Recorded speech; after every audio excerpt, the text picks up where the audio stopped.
Hello, നമുക്കിന്നൊരു പുളിഞ്ചിക്ക പറിക്കുന്ന video ആയാലോ? അപ്പോൾ നമ്മളിവിടെ തിരുവനന്തപുരത്ത് പുളിഞ്ചിക്ക എന്നാണ് പറയണത്. നിങ്ങളിവിടെ ചിലയിടത്തൊക്കെ പുളിയിഞ്ചി എന്നൊക്കെ പറയാൻ കേട്ടാ, അറിയത്തില്ല.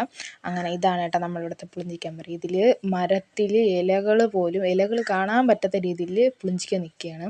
പക്ഷെ മുകളിലോട്ടൊന്നും അധികമായിട്ടില്ല, എന്നാൽ താഴോട്ട് നല്ല രീതിയിൽ പുളിഞ്ചിക്ക ഇങ്ങനെ നിൽക്കുകയാണ്. കണ്ട ഇത്രയും ഇതിൽ പുളിഞ്ചിക്ക നിൽക്കുന്നുണ്ടാവും. ഒറ്റ എന്തോ പറ്റി പിടിച്ചിരിക്കുമ്പോൾ നിൽക്കുകയാണ്. പക്ഷെ അതിനടുത്തൊരു ചെറിയൊരു പുളിഞ്ചി മരമുണ്ട്. പക്ഷെ അതിൽ വലുതായിട്ടില്ല, ഇടയ്ക്കും മുറയ്ക്കും 2-3 അങ്ങനെയൊക്കെ ഉള്ളൂ.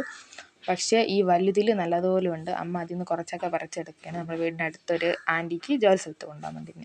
അങ്ങനെ അതിൽ നിന്ന് കുറച്ച് പറിച്ച് അങ്ങനെ എടുക്കാം. പക്ഷേ ഈ സ്ഥാനത്ത് വല്ല പച്ചമുന്തിരി അങ്ങനെ വല്ലതും ആയിരുന്നെങ്കിൽ എപ്പോൾ തീരുന്നെന്ന് ചോദിച്ചാൽ മതി. പക്ഷേ ഇതായതുകൊണ്ട് ആരും പറിക്കില്ല. അതിൽ നിന്ന് ഒന്നെടുത്ത് ഞാൻ ജസ്റ്റ് ഒന്ന് കഴിച്ച് നോക്കി. എൻ്റെ അമ്മേ, എൻ്റെ എവിടെ കൂടെയൊക്കെ കിളി പറന്നെന്ന് ചോദിച്ചാൽ അറിഞ്ഞൂടാ. അത്രയ്ക്ക് പുളിപ്പും ഒരു ഇതും തന്നെയായിരുന്നു. അങ്ങനെ നമ്മൾ ഇത്രയും പറിച്ചിട്ടുണ്ട് കേട്ടോ. ഇത് അവർക്ക് കൊടുക്കാനാണ്. അങ്ങനെ അപ്പോൾ ഇതുപോലെ പറിച്ചിട്ടുണ്ട്. അപ്പോൾ ഇത്രയേ ഉള്ളൂ വീഡിയോ. അടുത്ത വീഡിയോ വരെ ബൈ ബൈ.